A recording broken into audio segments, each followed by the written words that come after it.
Sliding no bend, now I'm feeling like Venom. I told her kick it, back him, squeezing a Mac, lemons, walk down, boy. All right, guys, welcome to a brand new video. Yes, sir. Today we got Nick Crowley, YouTube Darkest Videos, number 8. Man, y'all know Nick Crowley be having them. I hope I'm saying his name right. He be having them crazy videos. Why do I feel like you're not? Crowley. Nick Crowley or Crowley? Like Crowley? Nick Crowley? What? Yeah, Crowley. It looked like Crowley. You think it's Crowley? Yeah, I think it's Nick Crowley. I don't know. I don't know. I'm a butcher of names, but I'm gonna go with Crowley. Hey, I'm so sorry, bro. Hey, man, if anybody can correct us in the comment section, feel free. Let's get into it. It's gonna get dark, man. Flash warning. All right. It was 2:46 p.m. when the ground began to shake. Huh? What is it, an earthquake? What's this? Mitsuri Sato tsunami footage? This in Japan or something? Tsunami? For residents of Anagawa, Japan, earthquakes were nothing new, but this one was different. Bro, this shit looks scary, bro. I'm not gonna bro. It carried with it a violence that none of the locals had ever felt before. And by the time the shaking had stopped, everyone in the city seemed to be left in a momentary state of shock. This was especially true for the nearly 160 Chinese workers and students that had recently moved to the area, with most having never experienced any earthquake, let alone one of this magnitude. Of these workers were a tight-knit group of 20 women who had recently been hired as trainees at a company called Sato Susan, a company that sold fresh seafood. And having been at work at the time of the quake, they frantically ran out of the building and stood in the street desperately trying to figure out what to do next, unaware of the fact that the real horrors were still yet to come. Damn, this is the type of shit Rob Mango will probably document. In Japan, it's not just the earthquakes you have to worry about, but the tsunamis that often follow.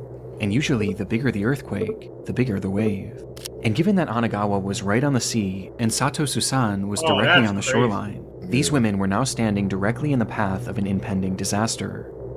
Thankfully, their boss, Mitsuro Sato, was well aware of what was to come, and quickly he yelled to the women to seek higher ground. But given their unfamiliarity with the area, Sato knew that he would have to be the one to lead them there. The group readily listened, and they quickly followed Sato as he led them up a set of stairs on a nearby hill, where they eventually reached a shrine that overlooked Anagawa and the sea. It was the highest point in the area, and should keep them safe from what would likely be a massive influx of water. And sure enough, as they neared the top, Sato's fears were already coming true. As the sea had drastically retreated, it was now beginning to push forward. And things were only going to get worse from here. But despite understanding this, it wasn't a deterrent for Sato, as once he deemed the altitude safe enough for this group of women, he then turned around and began to walk back down the hill, towards the slowly flooding city. The girls yelled at him asking where he was going, which is when he revealed that down below in his home in Anagawa were his wife and his daughter, who were now directly in the path of this unfolding disaster. They could help other people. He was going to save them. The girl screamed out to him, begging him not to go, as things had already become incredibly dangerous, but he didn't so much as turn his head as he stepped down onto the street and disappeared from their view. And it was at this time that one of those girls standing high atop the hill began to record.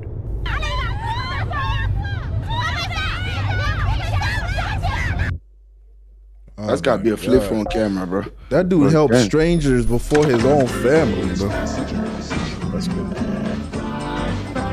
All my life, family has been super important to me. I love my family, but I also realize I don't know much about them, at least outside of my immediate family members. And specifically my grandfather, who I never got the chance to meet. And when thinking about this the other day, I went down a rabbit hole of trying to find out more information about my ancestors. And in doing so, I ended up partnering with my heritage over through my discovering X pictures and which all this and get your first 14 days completely free. Just use my link or scan the QR code. Here we go. Mitsuru Sato, tsunami footage.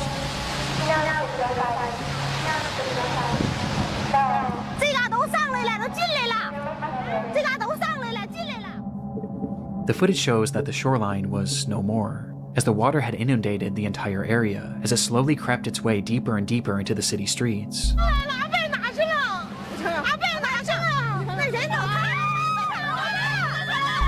The women were understandably in a panic, trying to make sense of this ordeal that they were now given a front row seat to. And as they record, we can hear them desperately calling out for Sato, but at no point do we see him.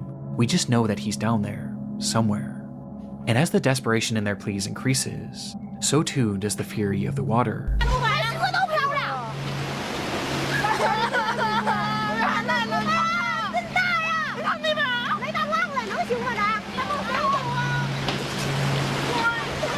That's crazy.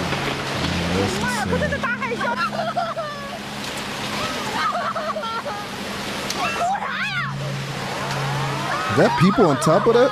Yeah, I think They so. could only watch as Anagawa as they knew it was completely eviscerated. Damn, there's people swimming. That's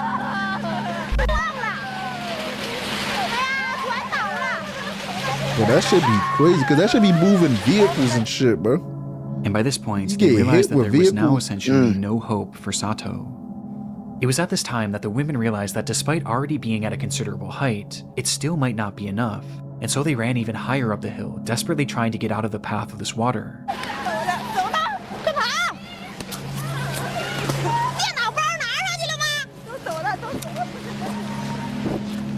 And as they did so, they noticed something down below.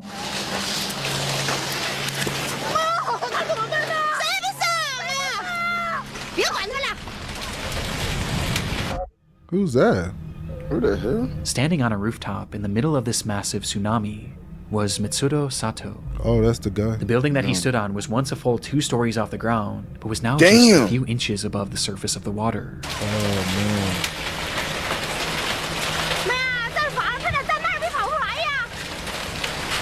The women again call out to him, this time even more frantically, but at this point, it was no use. And when the camera is taken off Sato Man, he for can't just a even split cross. second, we can hear just from the women's reaction the exact moment that he swept away.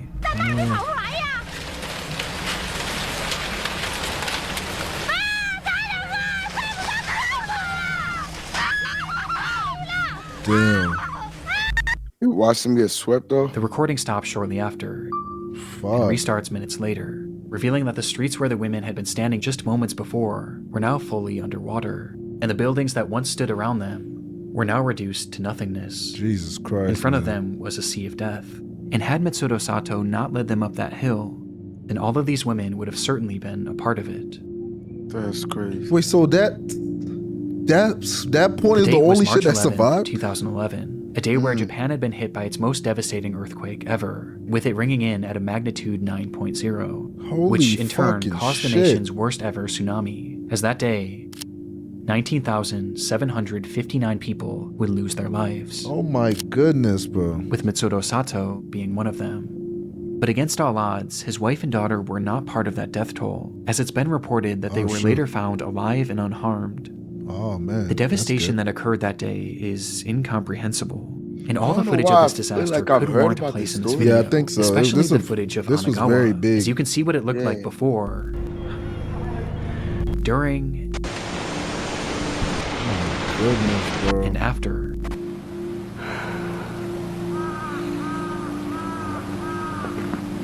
Dang. Yeah, I've definitely heard about this. But what I found so interesting while about this ago. was all throughout this Yeah. disaster were stories like Sato's, a man who risked his life to save 20 women that he hardly knew, and a man who gave his life trying to save his family, walking directly into the path of the worst natural disaster in modern Japanese history, all in an attempt to save the ones that he loved.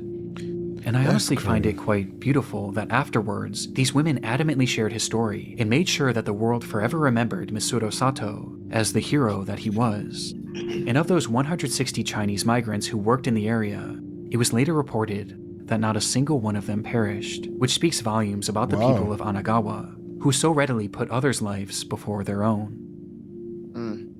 Bro, that's crazy. He went back for his family. Fire marshal is investigating. Just And his them. family was okay. Yeah, it was okay, and he's People found that's inside the crazy. home, and so far it's not The known man in the how garage? fire started.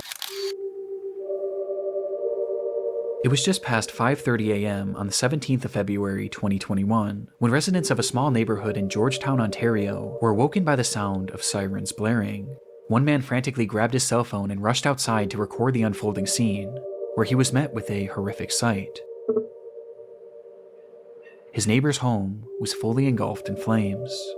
It must have happened quickly, as by the time rescue workers even arrived on the scene, there was already little hope of saving the house, or any of its occupants.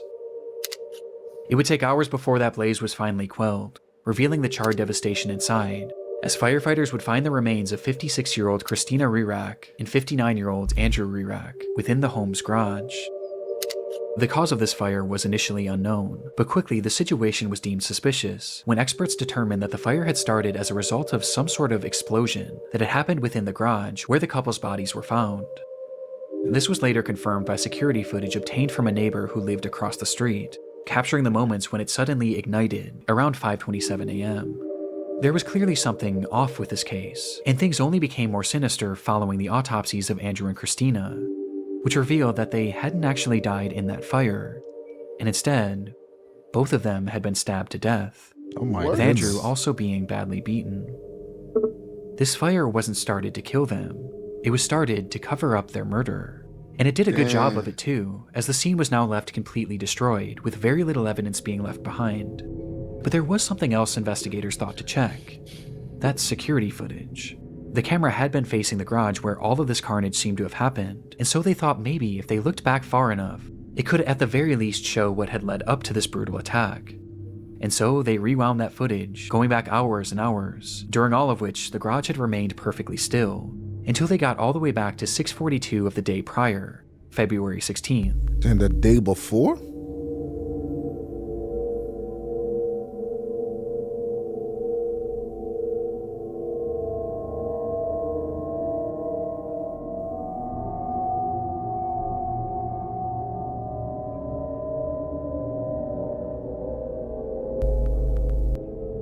The film showed the moments that the couple had arrived home together inside of Christina's car, which Andrew had been driving that night, as he pulled uneventfully into the garage.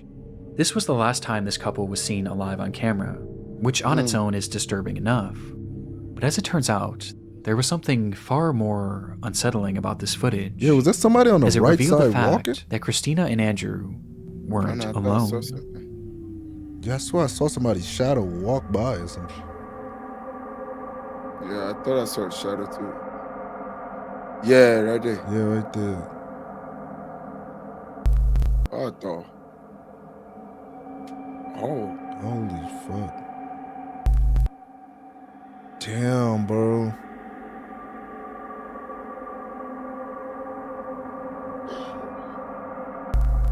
The footage showed a tall figure, its features completely shrouded in darkness, almost as if it were a shadow, with this figure lying in wait out of sight on the side of the house, until right after Andrew pulls the car into the garage, when this person slips in behind them. It's impossible to say for sure if the couple noticed this person or not, but it appears that they likely didn't, as they both start to exit the vehicle, to which the figure then ducks down in an attempt to avoid detection.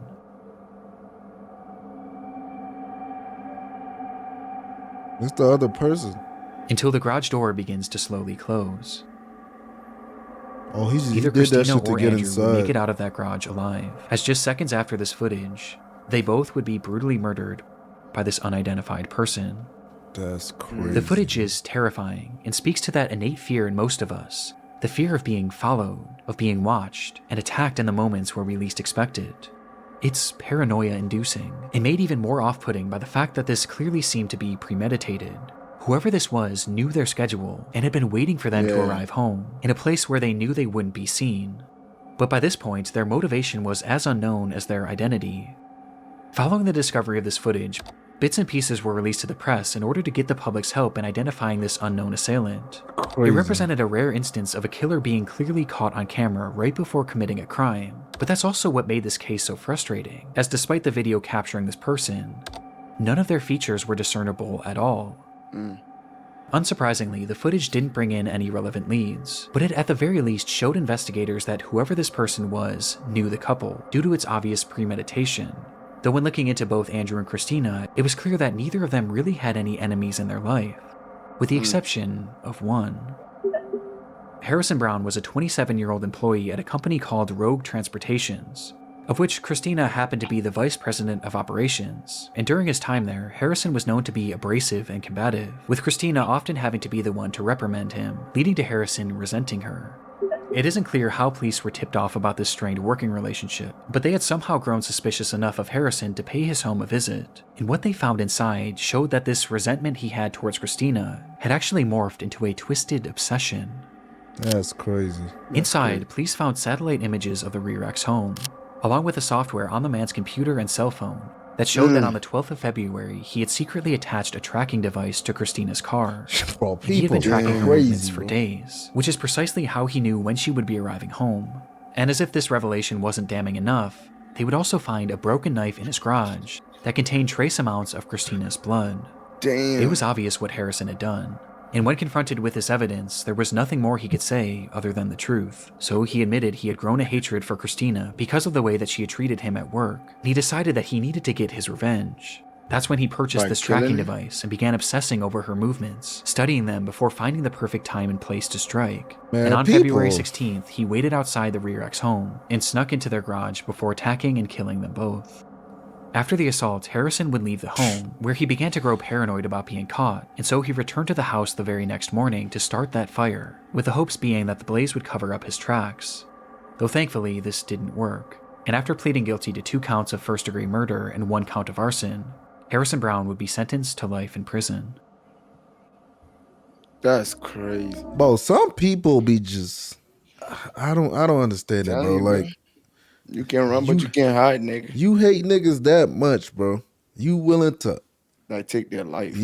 go this far, bro. Track niggas and then kill them. And then kill the husband too, bro. They ain't do nothing deadly to hurt you. Yeah. But Niggas- you gonna go to that far to say, nigga, you piss me off, I'm gonna kill you. Nigga, what? And that's a dude. That's a dude that hates women.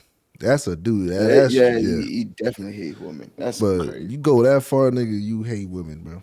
That's crazy. Would be sentenced to life in prison.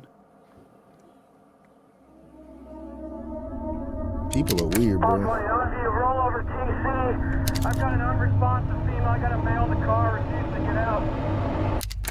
What's that? It's the eve of Thanksgiving, 2015. Police officer Patrick Feaster sits in his cruiser parked alongside the road in the town of Paradise, California, waiting for his first action of this uncharacteristically quiet night. His car was facing the direction of a well-known local cantina, which patrons were known to drive away from under the influence. And sure enough, as the clock approached midnight, the calmness around Feaster would be shattered by the sight of a car speeding out of the restaurant's parking lot.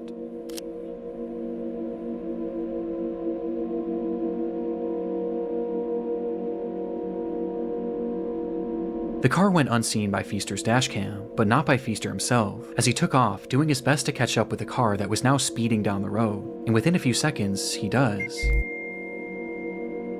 As the car slowly comes into frame for the first time, inside that vehicle was 26-year-old Andrew Thomas and his ex-wife, 23-year-old Darian Aaron.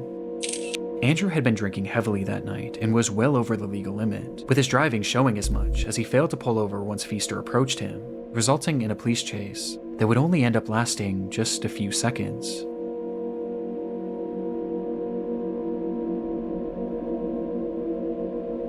All 20 on you. Roll over TC.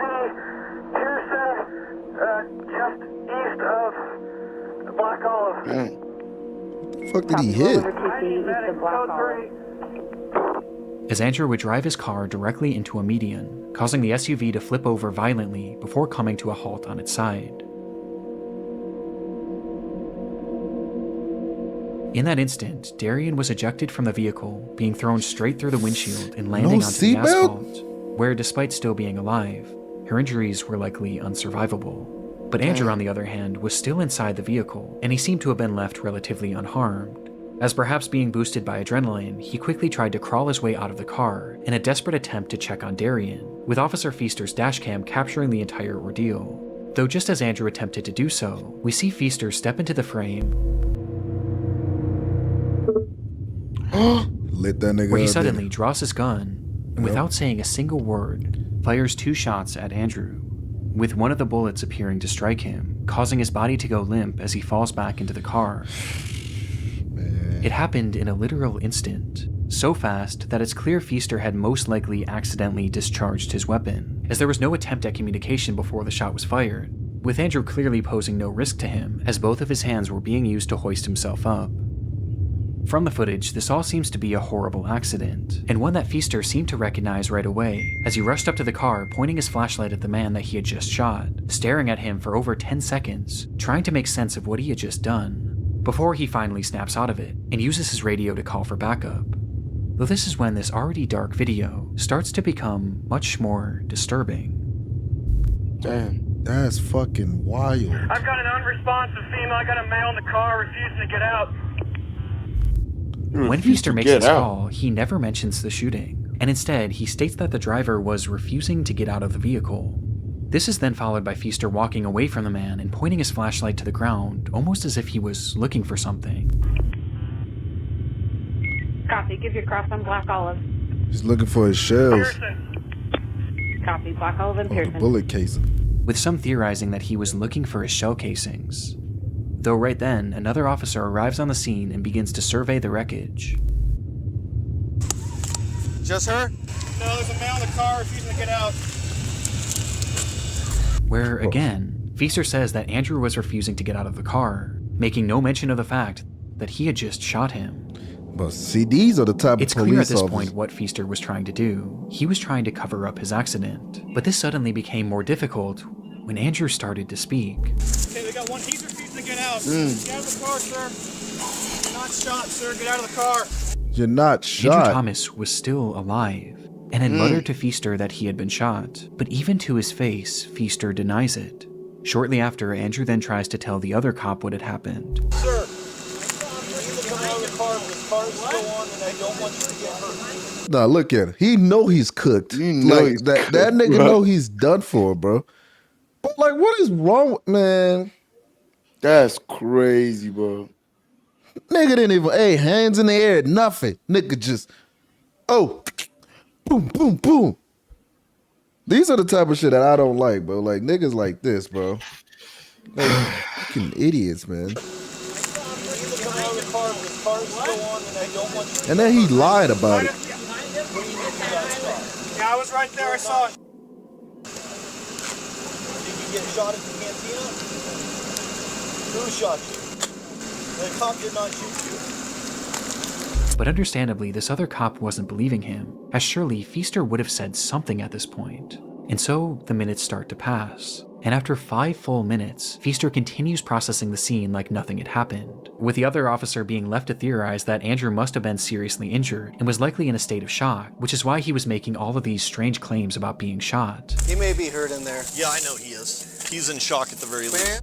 From here, the footage cuts, and we're only left with the audio from that same officer's body cam, as he attempts to get more information from Andrew. Sir, I need you to talk to me so I know you're okay. Sir, take a look at me. Did you bump your head? But by this point, he had gone completely silent. Damn, bro.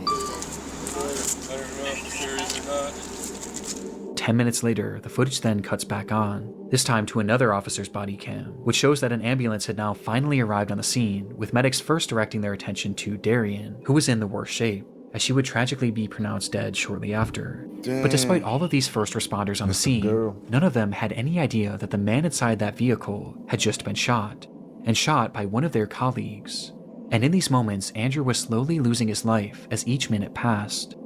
It would take 11 full minutes before Feaster finally confessed. Sir, you hold this scene, Manny, with me.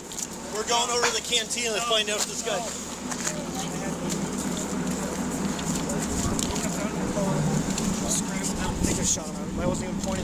You think, nigga?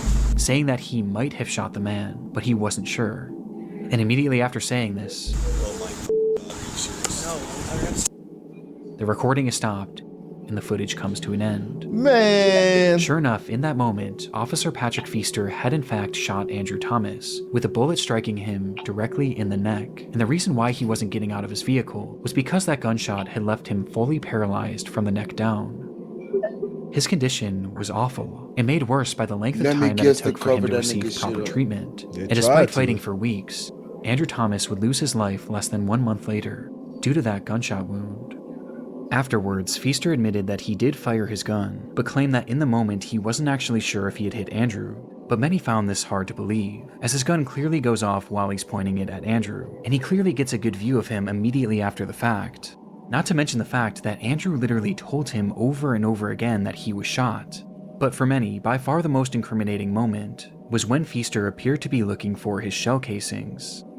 And because of his actions, Officer Patrick Feaster would be found guilty of manslaughter and receive a prison sentence of 180 days.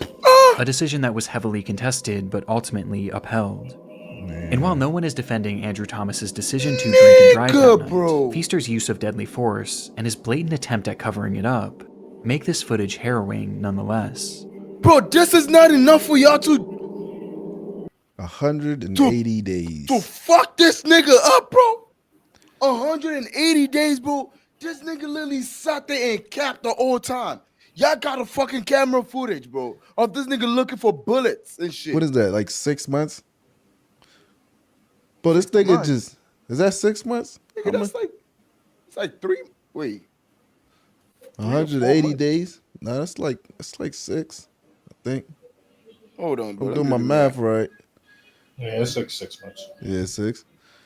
Bro, this nigga just cold-blooded murdered somebody.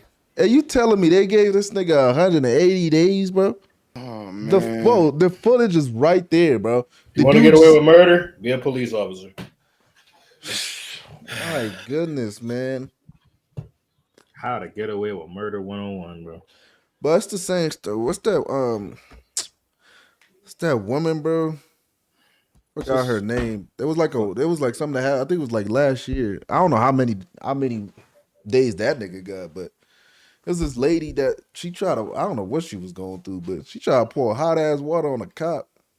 Oh yeah, you saw that shit? Have you seen that shit? Yeah, she was like saying the name she of was Jesus. saying yeah. That's why. That's another reason why I'm like, yo, I don't know what is this demon shit that's being possessing niggas and some shit. Fuck That's out just of here. That's sad, bro. That was intentional, nigga. That's a murderer. Problem with giving back, man. I'm the only one out here with a show that's actually giving back. You feel me? And Young QC gives back. It's May 2013. Oh man. It's a rapper, ain't it? 23-year-old Quamaine Wilson arrives at his local bank in Chicago, Illinois to deposit $20,000 cash, which he planned on giving out to groups of his most adoring fans. Man, about to go get this $1,000 out for the fans, man. Really, I'm gonna take out $20,000, man. Just to show people, you feel me? I'm on a whole different level with this. To this point, Quamaine had carved out a respectable following on his YouTube channel, where he acted in a series called The Nick Story. One more word out your mouth, and that's your last. It's your life. I'm gonna take it myself and put it in my graveyard with the rest of them. Along with posting music he made under the name Young QC. Out her song, but not until she's I know she will. I'm gonna get you. Based on his viewership alone, his success was apparent, and he wasn't shy about showing. Hey, bro, come on, man. But nah, I'm sorry, bro. Why do I feel know that shit was gonna make me laugh when they say music, bro? I can't look, bro. Nigga just looking at the camera like, I know she will. All right, but this dude probably passed away or something. Yeah, bro. he probably got killed by some dumbass cop, bro. I don't know, bro. But nah, I think it's trash, bro. Just give it. Stupid, man. Come on, man. I know she will. I'm gonna get you. Based on his viewership alone, his success was apparent, and he wasn't shy about showing off the wealth that he claimed to have accrued as a result of it, posting photos and videos of himself flaunting large amounts of cash across his social media pages. But this video was by far his most boastful yet, as he would take that $20,000 and throw it into the air for all of his fans to fight over. Oh my God, why you do that? With Quamaine clearly relishing in the opportunity to show off his riches, despite the fact that behind the scenes, things weren't quite as they seemed. I'm telling you. The truth was, Quamaine had actually earned very little from his channel despite its viewership, with this being on account of his videos containing copywritten music, and the fact that he only had a dozen or so uploads. In fact, his social media flexing had started well before he even made his first video, as in reality, all of this money was coming straight from his mother, Yolanda Holmes. That's crazy. Having started a successful business in Chicago, Yolanda made a great living for herself and Quamaine, And being her only son, Kwame was given just about anything he could have asked for. She would buy him designer clothes, jewelry, and even the Mustang seen in this video. But this is a shit, bro. I hate this shit, bro. Niggas be, their family be taking care of them, bro. And they be making that shit. But niggas want to act like fucking thugs, bro. You're not like that, bro. That's what, nigga. Man, that's why that music ain't it, nigga. That's why that shit's so ass. But I'm just saying, like, bro, just respect the fact that niggas. This was definitely around the time where social media was super duper big on fake it till you make it, bro. But he not faking, but his mom is literally taking you pretending that all the money you got is from the work you're doing. From you. But it's like, you fake, you living a fake life, nigga, because you trying to impress your audience, and you're gonna have to keep keeping up with that idea of you trying to impress them instead of just letting them know, nigga, I'm broke, nigga. Yeah. Like, I'm broke. All this money, bro. Shout out to my mama. She took care of me. She got me these Mustangs. She gave me all the designer clothes. I'm working so hard, you know what I'm saying, guys, you know, so I can, you know, also build some type of wealth so I can support the rest of my family and the people who are in need. That's my goal. Simple, nigga. You just come out here and try to flex like you actually got that shit. Like, shout out to my mama is crazy. Hey, nigga, shout out to my mom. Nigga, my mom is my financial. Hey, nigga, there's nothing wrong with that, bro. Here's 200. Like, bro, bro. That's crazy as fuck. Shout out to my mom. She gave me all my bread. Here's 200, nigga. Here's 200, nigga. You can't do that. Matter of fact, I just withdraw 20,000 for the 1,000 niggas. That's about that he only had a dozen or so uploads. In fact, his social media flexing had started well before he even made his first video. This nigga really is blowing his mom's all of this money was coming straight from his mother, Yolanda Holmes. Having started a successful business in Chicago, Yolanda made a great living for herself and Kwame. And being her only son, Kwame was given just about anything he could have asked for. She would buy him designer clothes, jewelry, and even the Mustang seen in this video. It's crazy. But for Kwame, it never seemed to be enough. He wanted to achieve a life of fame and riches. He wanted and he to used be his mother's finances to sell the illusion that he already had, asking her again and again to purchase him things that could help him sell this dream. Until one day, it all came crashing down when Yolanda would tragically lose her life. Oh my God. Just like that, Kwame's entire support system had fallen out beneath his feet, leaving him without his mother and without the provider who was funding his entire life. But strangely, this didn't seem to stop his lavish online presence. In fact, his spending only seemed to increase after this, as this footage of him giving away money to fans actually took place after the death of his mother, which became extremely off-putting for law enforcement, as Yolanda hadn't simply passed away, and instead, she had been brutally murdered. Holy shit. Probably by them gang niggas, Kwame had learned something shortly before Yolanda's passing, that not only were his mother's savings entirely willed to him, but she had also taken out 2 life insurance policies, in which he was the sole beneficiary. And despite Yolanda giving him anything that he could have asked for, it seemed that by this point, Kwame had simply grown tired of having to ask. And so, on September 2nd, 2012, don't tell me he killed his he would offer his friend Eugene Spencer $3,500 to kill his own mother. Eugene accepted the offer, and that night he would travel to the apartment of Yolanda Holmes late at night, where he entered her room and shot her multiple times as she slept. At the time, her boyfriend had been sleeping next to her, and despite jumping up and doing his best to fight off the attacker, Eugene would eventually beat him unconscious before fleeing the scene. Eugene would call Kwame immediately after the attack to tell him that the job was done, but rather than feeling any sort of guilt, Kwame instead had no emotion, and he simply stated, "Make sure the bitch is dead." And so Eugene went back up to that unit, this time brandishing a knife, and repeatedly stabbed Yolanda until he was absolutely certain she was brandishing. He went back? And so Eugene went back up to that unit, this time brandishing a knife, and repeatedly stabbed Yolanda until he was absolutely certain she was gone. And with that, Kwame Holmes was a rich man, and it only cost him the life of his own mother. Oh my goodness. For a moment, the crime had worked perfectly. The police were left with no concrete leads as to who might have killed Yolanda, and the public largely believed that it was her boyfriend, whom Eugene had knocked unconscious. But no one even thought to look at Kwame. And recognizing that he was in the clear, his behavior grew brazen almost immediately. Kwame Wilson lost his mother to gun violence on November 14th. My mother, she was a neighborhood woman.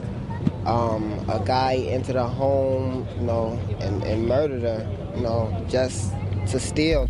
As he went on TV to talk about his mother's murder, where he peddled the theory to the public that this was some sort of botched robbery, all the while he showed no emotion.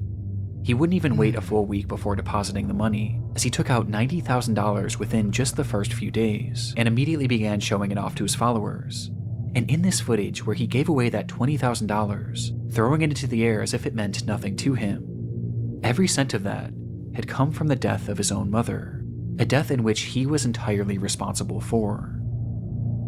It would take over a full year for Quamain and Eugene to be caught, with police largely being tipped off by his online antics.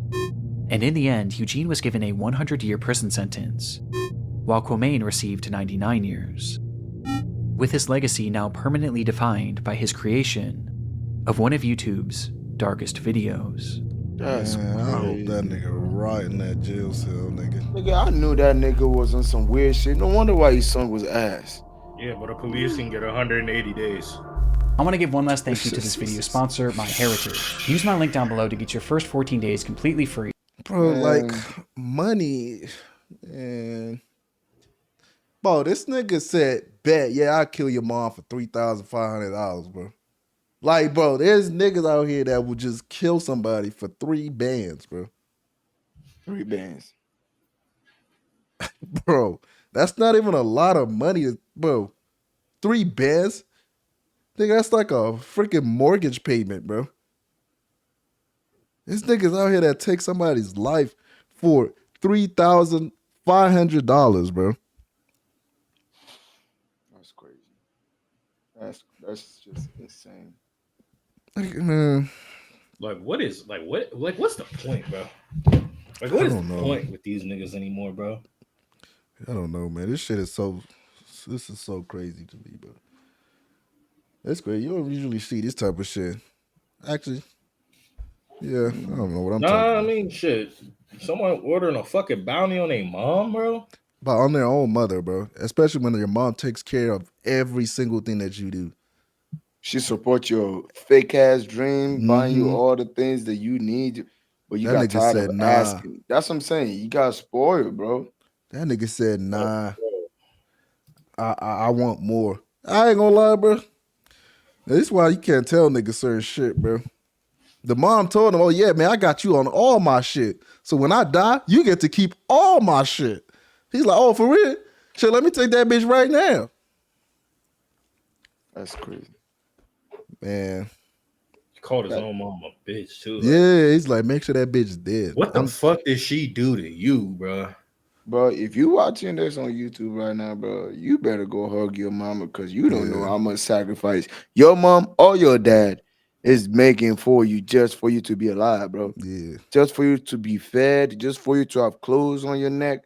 Yeah. If you still live under your parents, bro, you better be motherfucking appreciative and be grateful because, nigga, motherfuckers like this, bro, like, come on, think about it for a second. Like, does that even make sense, bro?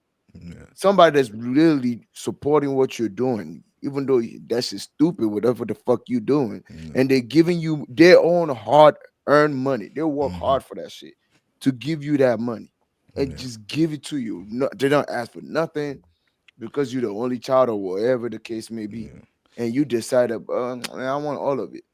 Let me kill my mama. Like, come on, bro. That's crazy. From what you said earlier too, saying like from like a black household, which like they're used to struggling, bro.